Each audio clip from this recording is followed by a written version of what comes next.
Screening with knights is hard, and if you've ever lost half your army to deep strike, rapid ingress, or turn 2 charges that felt impossible to stop, you already know that. For me, screening is one of the things I've had to work on the most to improve at the game.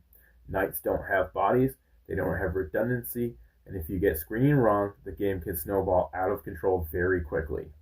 In this video, I'm going to walk through how I approach screening with Chaos Knights, depending on the list archetype you're playing. There's Mono Knights, Knights with Demons, Big Knight Skews, and Iconoclast fiefdom builds. The goal here isn't perfect screening.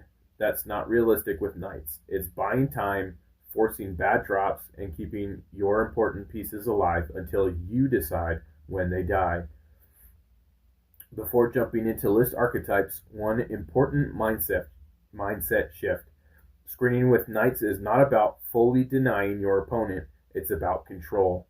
You're trying to delay enemy reserves, force awkward drops, protect key knights for 1 or 2 extra turns, and decide where the fight happens. If you think of screening as never letting anything touch me, knights will always feel bad. If you think of it more as time management, everything starts to click. In a mono Chaos Knights build, you're usually looking at 2 knights and 8 war dogs, or 3 knights and 6 war dogs. Against armies with strong mobility or deep strike pressure, my default approach is bubbling war dogs around my knights. The first goal is obvious: deny deep strike charges and shooting angles. But the second goal is more important. I keep war dogs close enough to my knights that I can heroic intervention. If my opponent charges a war dog, I can tag them with the knight. If they charge the knight, I can tag them with the war dog. That forces the opponent to split attacks, which usually means the knight lives longer than expected. Sometimes the war dog lives as well, and now both units get to swing back. That's a huge swing for an army with low model count. In mono knights, screening is really about using war dogs as a blade of armor. You are not trying to preserve them forever. You're using them to keep knights alive until you're ready to lose them on your terms, not your opponent's. This is my deployment against Emperor's Children. They're a very fast army with scout and infiltrate, so I expected early pressure. Because of that, I deployed each knight with a war dog companion. The idea is simple. If either unit gets charged, I can use heroic intervention to either save the unit or trade back very hard. My opponent went first and scouted both rhinos forward. With my Rampager and Carnivore on the left side, that gave him an opportunity to charge before I could react. He committed into the Carnivore. I joined the fight with the Rampager and wiped the unit immediately. On my turn, you can see that most of my army is clustered on the right side of the board. War dogs on the outside, knights on the inside. This does 2 things. It protects the knights from reserve shooting, and it also keeps everything close enough to heroic intervention if something gets charged. I pushed the Rampager into the center to try and alpha strike the Demon Prince, but I failed the charge twice and got stuck in the open. By turn 3, the Rampager was taking almost all of the pressure and still survived. Even here, notice how the knights are close enough to support each other, and the war dogs are still protecting the Desecrator's flanks.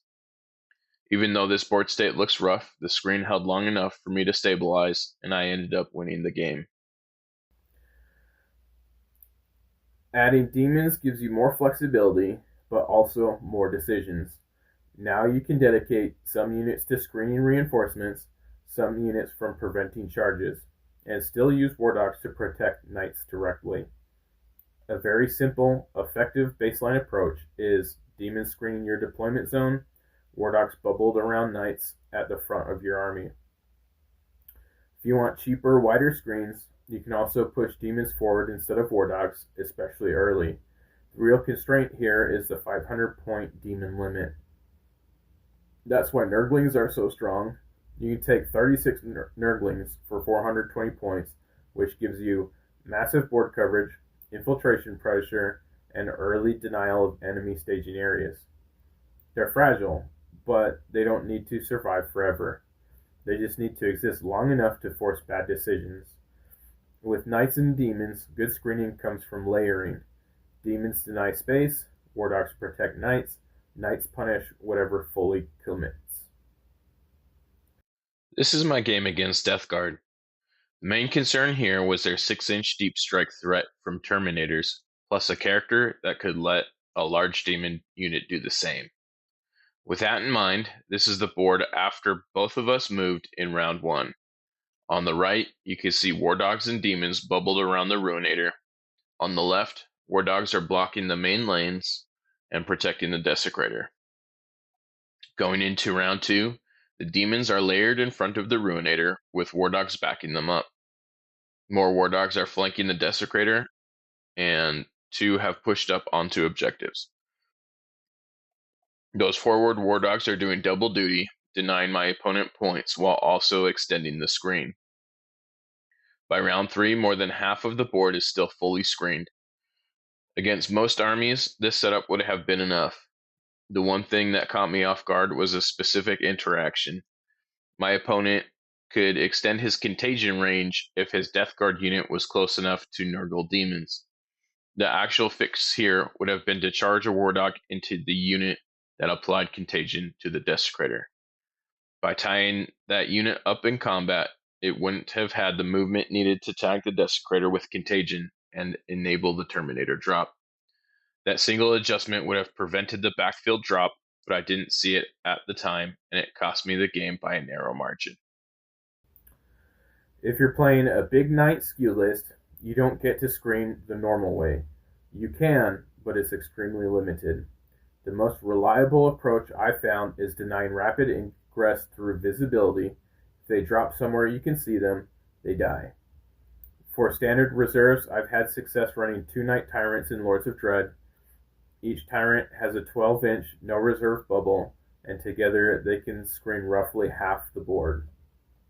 That means fewer safe drops, no easy backfield pressure, and any unit arriving from reserves needs a 12-inch charge if they want melee.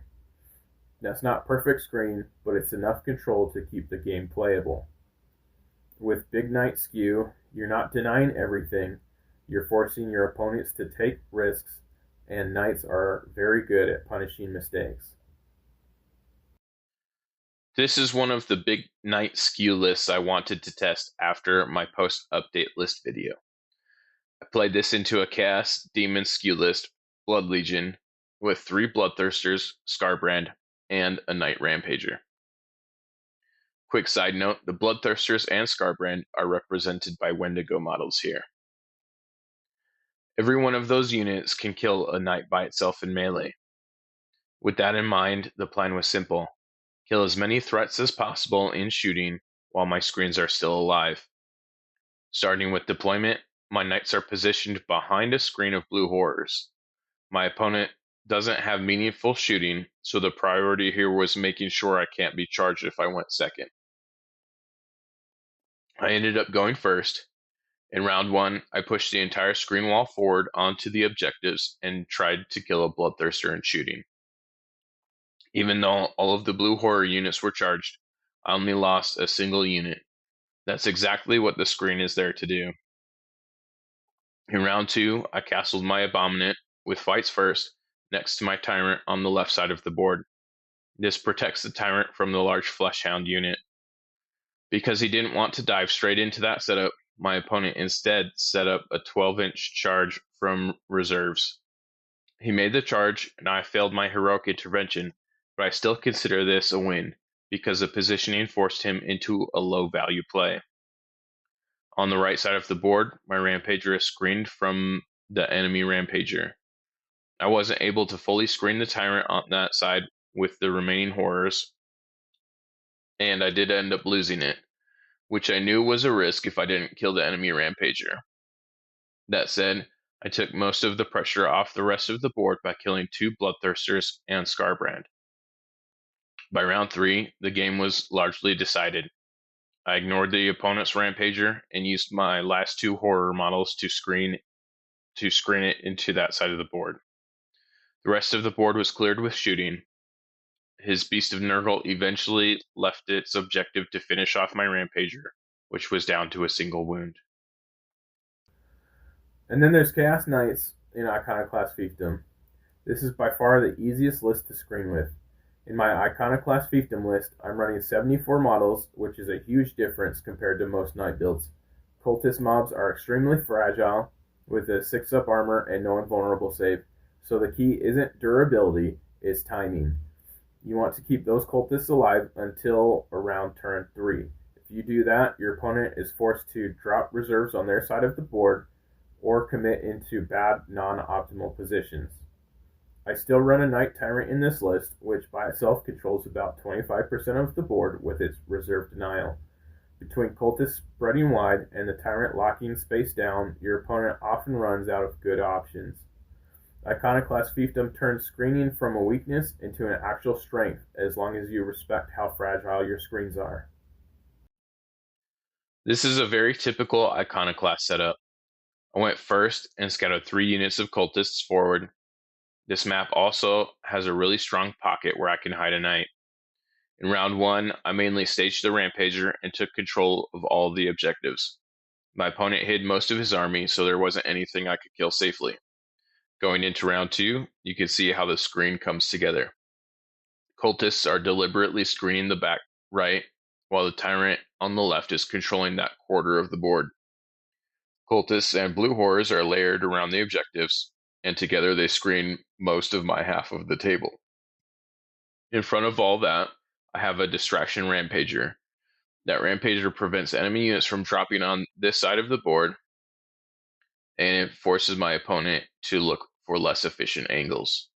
Because of that, my opponent ended up placing a unit of Rubric Marines deep in his own deployment zone, where they didn't really do anything until round 4.